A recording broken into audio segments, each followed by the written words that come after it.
We talked about some things this morning, and I got to catch up because God laid this on me. And the second half of this message is reserved for people who are willing to come here. Oh, that's you. It appears to be. This morning we talked about Joshua chapter 3. Do you remember? And we talked about how they had to go to the water's edge. How they had to stay behind the Ark of the Covenant. We got to stay behind the Word. We can't look, the Word's got to go ahead of us. God's Word's got to go ahead of us. And I talked about Joshua chapter 4, about how they had the stone set up. And he said, take each one of your families and put a stone down and be a reminder for your children. Remember that? I'm going to start tonight by telling you, after we pray, why they were crossing. And I hope it opens your eyes a little bit. And this really ministered to me. And then we're going to go into a whole different place in the Bible. We're going to tie all this together. We're going to take the Old Testament and the New Testament. We're going to take Jesus and weave it all together. I'm going to show you how that works. So if you would, bow your head with me.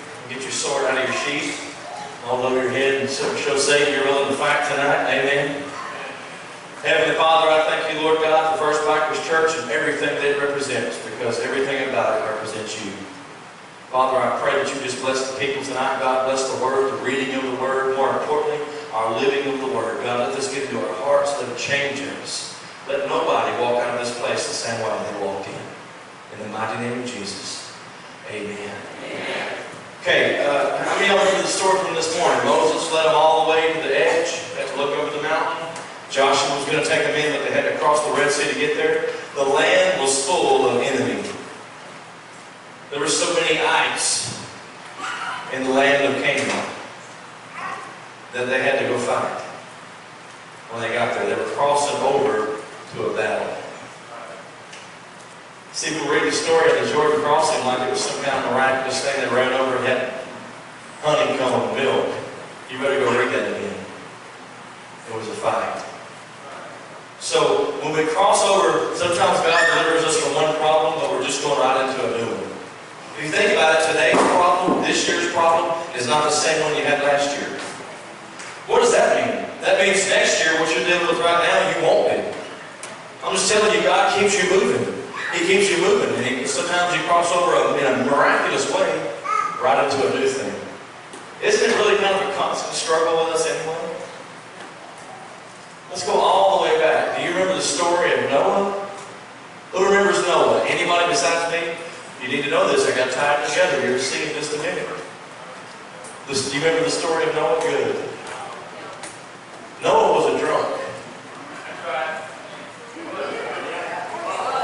Noah got out of the ark, came down from the ark, and went and built a vineyard and got drunk. His kids came in and saw him naked, and they tried to walk in and cover their daddy up.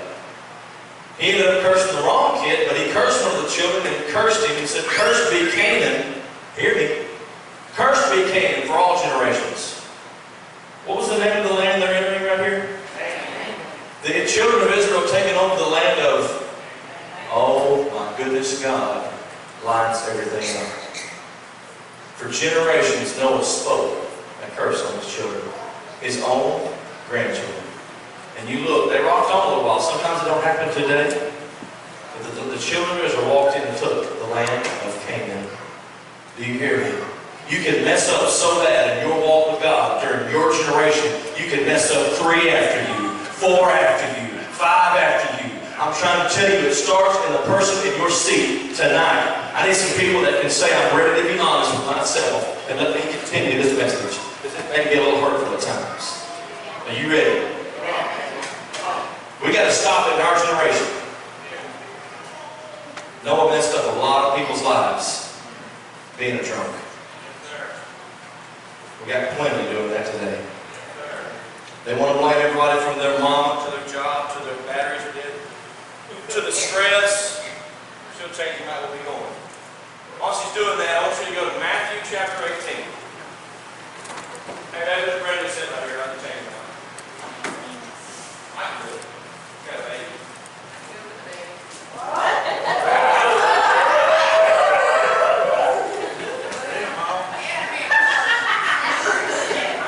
Mom, you got anything to say? Well,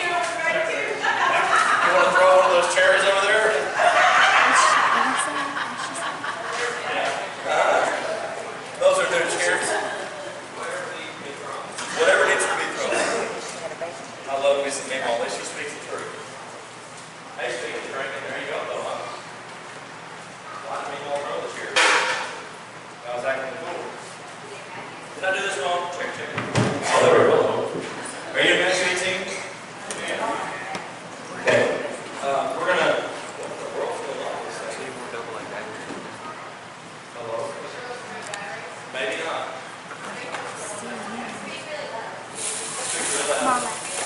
Look what Satan's trying to do with this message already. He don't want nobody to hear it.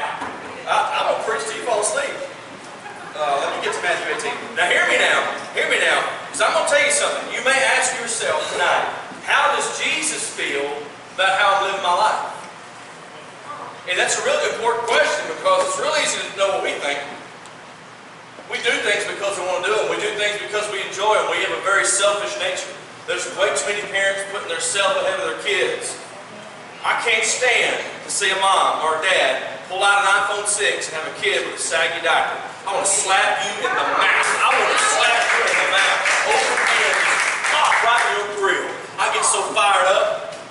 Drive up to a shack, kids living in absolute poverty, and you're driving a Cadillac or something, big, huge Chevy Silverado truck, 4 doors, decked out, got every kind of lift package they got, rims and all that stuff, and kids in there looking like they ain't 86 weeks.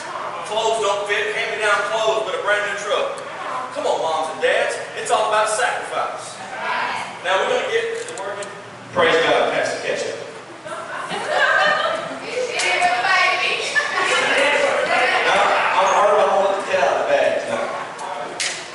I'm going to tell a story about this man over here. Mom may not know this. This may cause some marital problems when they leave. But I was a young man, and let's be honest. If you were raising 7 kids, there's nothing in your world that's going to be easily done or affordable. Nothing. No privacy. We had 1 bathroom too. You better believe it. But I wanted to play baseball. Now you may notice, if y'all notice, I'm left-handed. I needed the glove to go on this hand because I got to throw with this hand. All the other kids are fine. The school said we got this glove, this glove, this glove. I wanted to play. Herb had back then, I don't know if he still does, don't want to verify this, what he calls a rat hole under. Tucked away in the back of his wallet. Now I didn't know it existed. I didn't know he had it in his pocket, but he knew he did. And he saw the desire of his son. Hear me now, I want you to get spiritual as I'm talking. Listen to me. He saw the desire of his son. And he said, you know, I can do anything I want to with this money, but I didn't even know it exists. But I'd rather give him this blessing. He went and got me a baseball glove. I'll never forget it. Mizuno baseball glove. I played with it until the wheels fell off that thing. I'm talking about the leather came apart and the cow was going, ouch, every time I caught a baseball. But it was a sacrifice. That most parents go, well, that's not a sacrifice. I don't need to do that. You ain't a parent if you don't understand what it feels like to sacrifice and do without and watch your kids smile. You ain't been a mom and dad yet. Sometimes in life, you just got to suck it up and let your kids be blessed. I recall a guy named Jesus taking a long walk up a long hill and taking a beat so we could be blessed. I'm sure he had better plans for the afternoon. So the question I asked you in the beginning was, how do you think God feels? Now, we talked about how the children of Israel walked up. Can you imagine one of these little kids walking up and go 12 stones around this water and saying, Daddy, what's one of these rocks doing here? What are these stones here? Remember that? And they said, oh, well, son, this is where we crossed on dry land out here. Did you know very recently they found horse parts, chariot pieces in the middle of the Red Sea?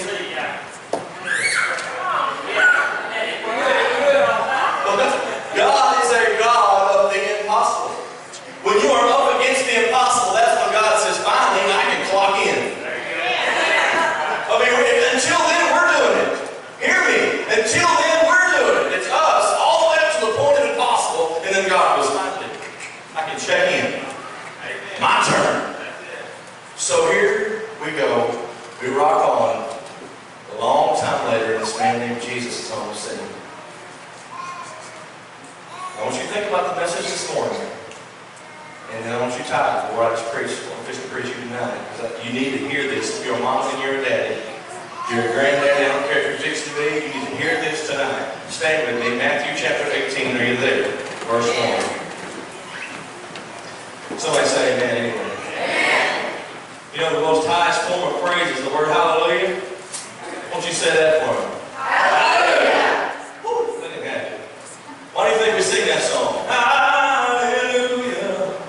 Oh, I'm changing my life. He said, oh, Matthew, nothing happened. Well, nothing happened. Come see me after church. You there? Say amen. Amen. So Peter and Jesus just got through paying some taxes. Don't we love the IRS? And then he said, at that time, the disciples came to Jesus saying, who then is the greatest in the kingdom of heaven? Then Jesus called a little child to him and set him in the midst of them and said, assuredly I say to you, unless you are converted and become as little children, you will by no means enter the kingdom of heaven. Therefore, whoever humbles himself as this little child is the greatest in the kingdom of heaven. Whoever receives one little child like this in my name receives me. Now, if you hear anything at all, listen to this. But whoever causes one of these little ones to believe in me to sin. Whoever causes, did you hear that? One of these little ones who believe in me to sin. It would be better for him if a millstone were hung around his neck and he were drowned in the depths of the sea. Mom, Dad, wake up. Did you hear what Jesus just said? You're causing your little ones to stumble. It would be better for you to tie something around your neck and jump and right back in the lake. Amen. Preach it, brother. Woe to the world because of offenses, but for offenses must come. But woe to that man by whom the offense comes. Listen to what he says. This gets deep. If your hand or foot causes you to sin, cut it off and cast it far from you. It's better for you to enter into life lame or maimed rather than having 2 hands and 2 feet to be cast into everlasting fire.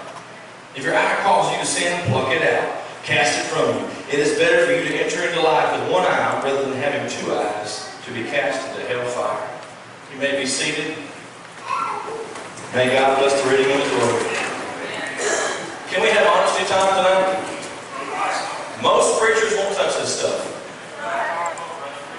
Nobody wants to preach the word hell or sin anymore.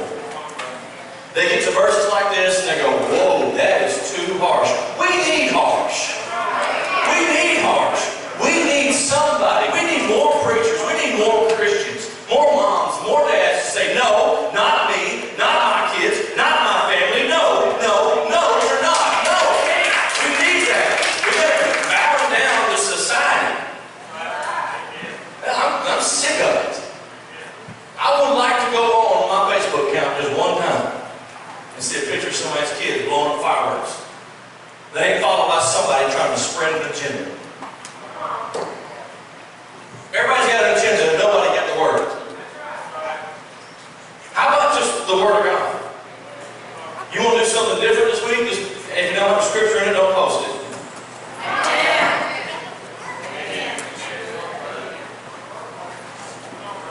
Told you, I warned you. I put this thing again, amen. You turned it off. I don't know what's going on now. I'm sure I put the batteries in right now. You help me? Is that right? Hello? Huh? I think so, maybe. I think I got too excited.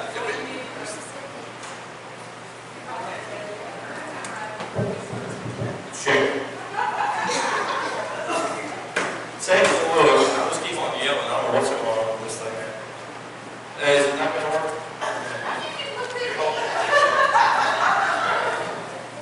I got a way around the devil. Can't stop me. Can't touch it. I will not be defeated. Amen? So here's what I want you to see. If we look, I'm going to stand still so you've got to move for me. Just start doing this.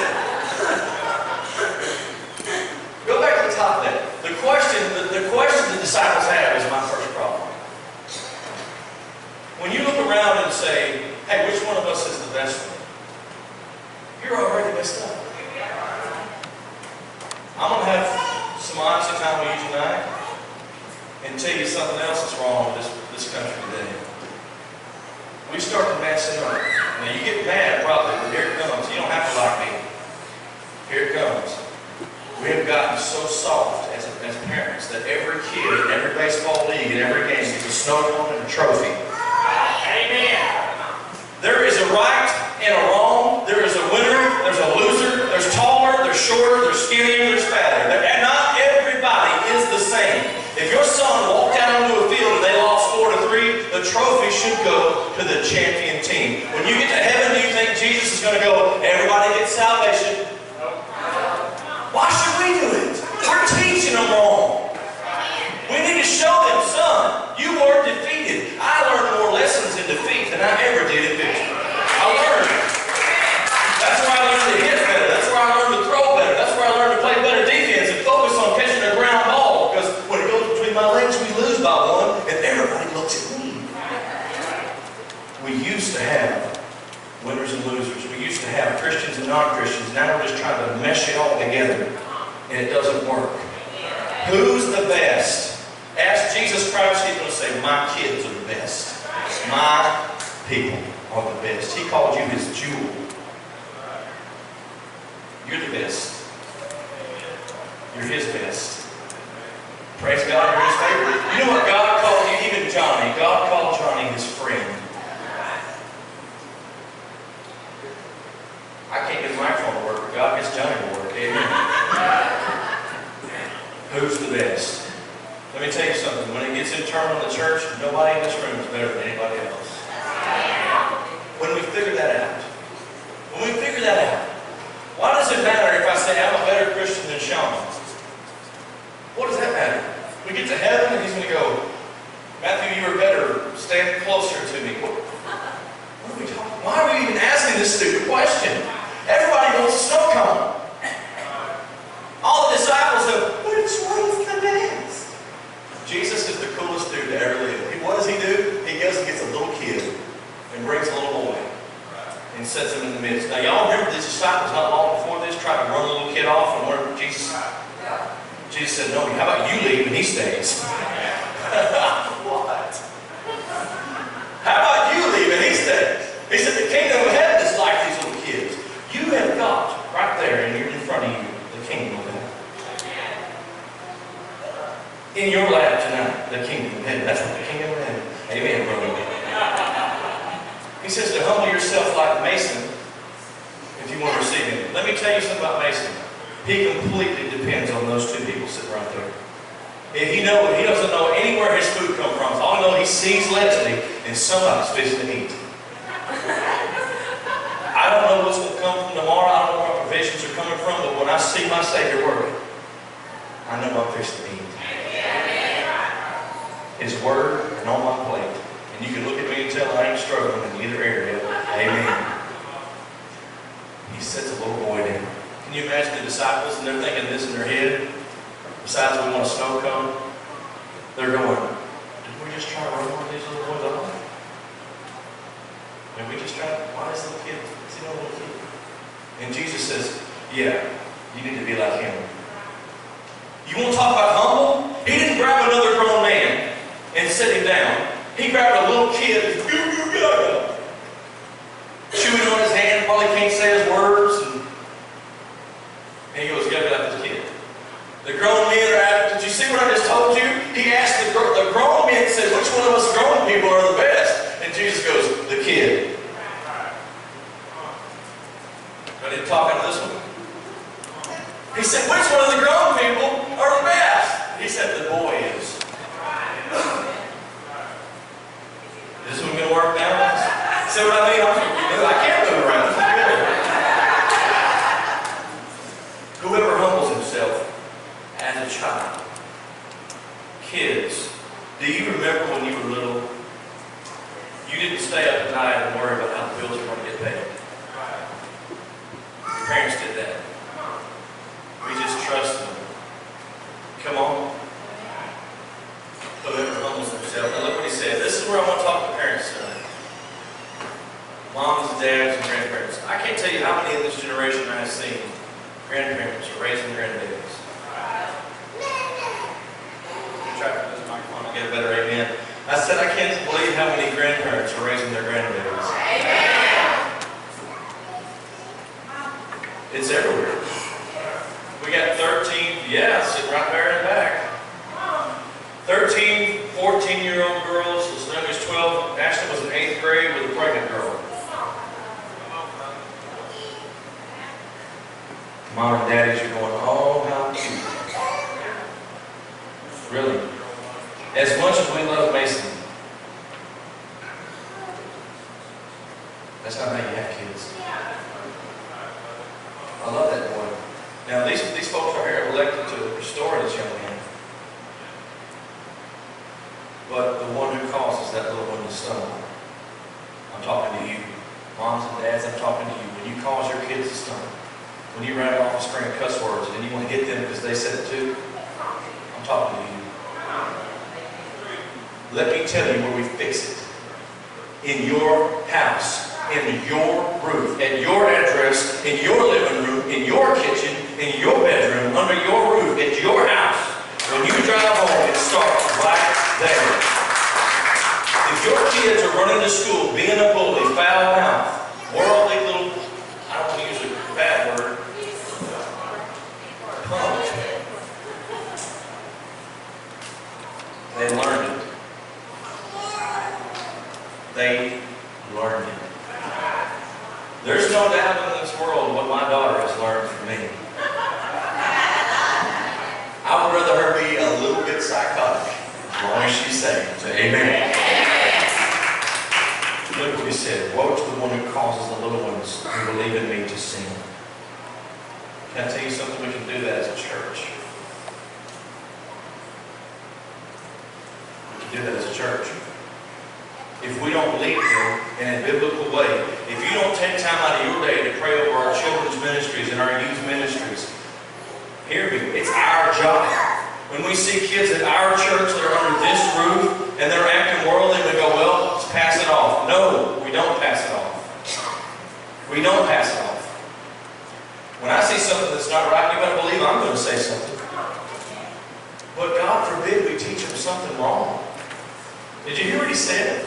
He said, if you cause one of the little ones to stumble, tie something around your neck and jump in the lake, it's better than to face me.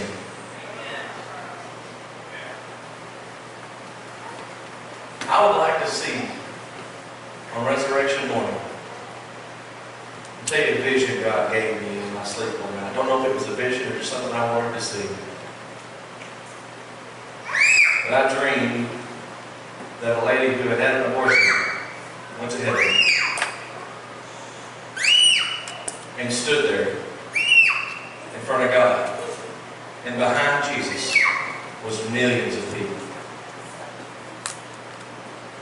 And the person was just looking, I could see him asking, who are these people? And God was saying, these are all the babies you killed. And God points, you can see him. And that one had the cure for cancer. And that one had the cure for AIDS.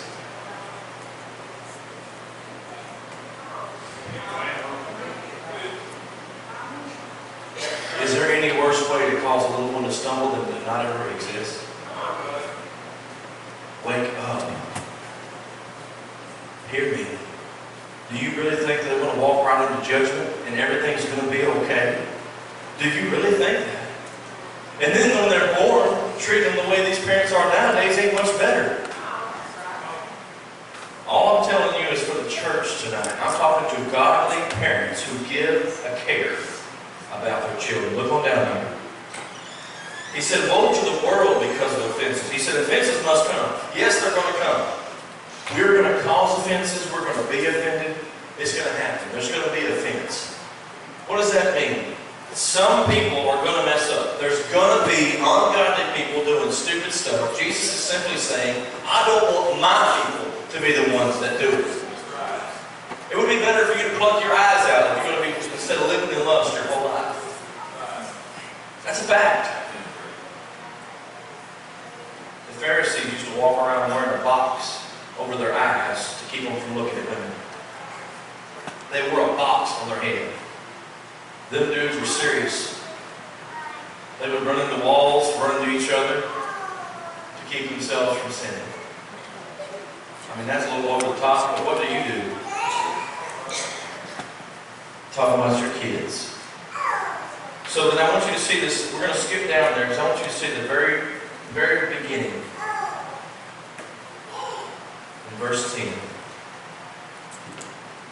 Take heed that you do not despise one of these little ones.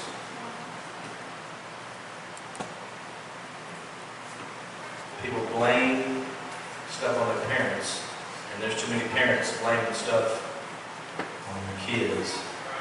And they hate that they exist, or they're sorry that they had them. No, you have a miracle in your life. And if you sat down and made that child, suck it up, Buttercup. It's time to raise them right.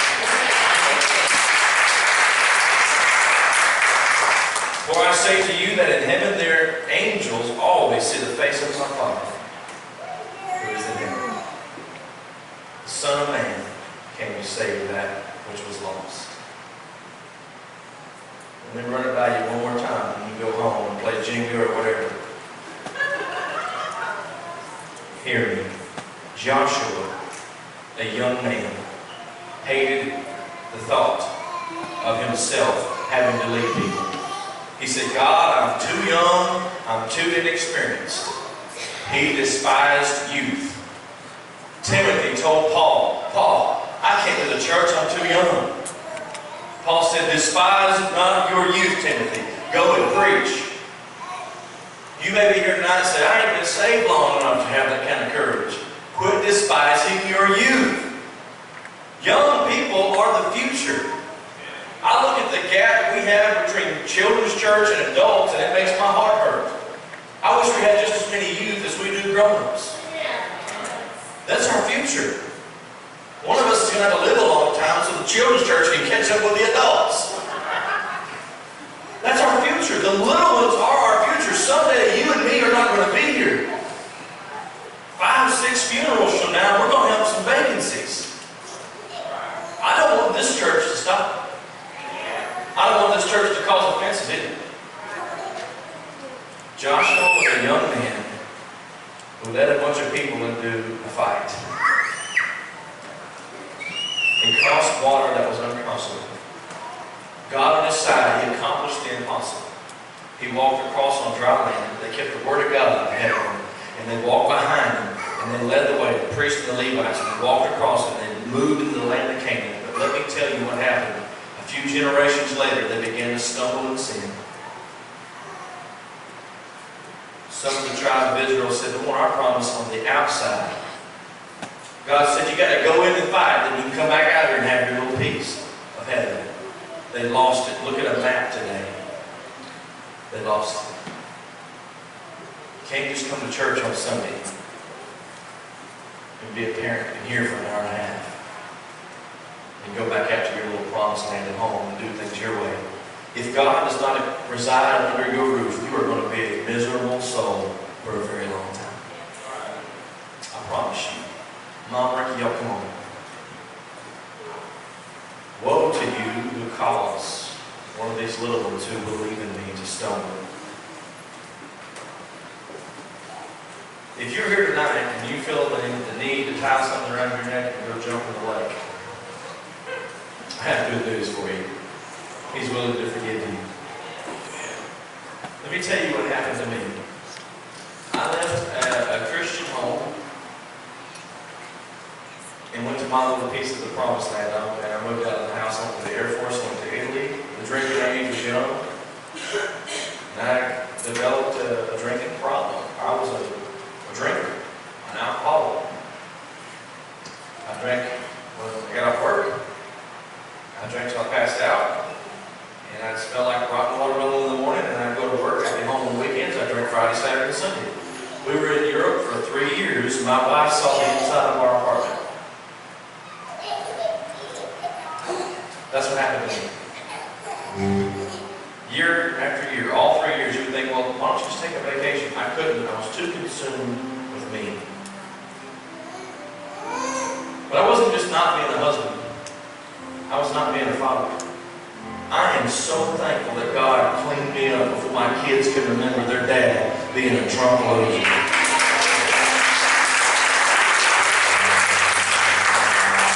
So many times God gave me a chance and I didn't take it. And then when I got saved and I read that verse, it crawled all over me, and I thought of all the times I've caused my kids to sin because I was leading them by that example. I had to get on my knees and say, God, I'm sorry. Make me a daddy today. God, I'm sorry. Make me a husband today. If you're in this room tonight and you need to make that confession, make it. I don't care if you come to the altar or stay in your pew. It's time for some parents at First Bikers Church to stand up and say, as for me and my house, we're going to serve the Lord. I'm not going to cause my kids to stumble. I'm going to teach them to walk. Can you stand with me tonight? Just want some parents. I just want some parents, even if you say, well, I already lead my kids. I do the best I can. How about you come down here and pray for those who don't know how? We got some parents that have recently been saved and don't know. Y'all heard Brother Danny many, many times talk about his son. Now he regretted 52 years of leading him the wrong way. Brother Danny went to glory. His son unsaved. If there's one thing he can change in this world, that would be it. It's not too late. If you're here tonight and God has convicted you, your kids have an anger problem because you have an anger problem. You found your kid doing something simple that you had, that you're doing. It's time for parents to quit saying, do as I say. Start saying, do as I do. I'm looking for some mom and daddies who'll join me in prayer over our nation. We're going to start right here tonight in our church. Heavenly Father, I thank you for First Bikers Church. God, we're anything but conventional, but we're yours, Lord. We are the mamas and daddies that you have us to be when we can't be. But I'm asking you, God, for more boldness, more courage, God. We're going to need to stand up against this world that's trying to teach our kids evolution, and trying to teach our kids there are no genders and all these different things. I stand up myself as the pastor tonight and say, God, there is such a thing as a gender, Lord God. There is such a thing as creation. You are the creator. There is such a thing as marriage and done the correct way. God, I'm asking you tonight that we stand up and if somebody gets their feelings hurt, they get their feelings hurt. Maybe they need to be. But I pray right now for the moms and daddies, Lord God, that they not be the reason their kids stumble. Don't let us be the reason our kid doesn't know you. Don't let us be the reason our kids are a horrible husband or a horrible mother or a terrible church member. We want our kids to be the future of this church, our next preacher, our next song leader, our next Sunday school teacher, God, the next missionary to leave here and go overseas and take the gospel. Make us mamas and daddies today who pray and believe. We want to pray right now. I just reach my hand to all these mamas and daddies today. I humble myself just like a child, knowing God that we can't do this without you. Bless the moms and dads tonight. In the mighty name of Jesus. Amen. Come on down there.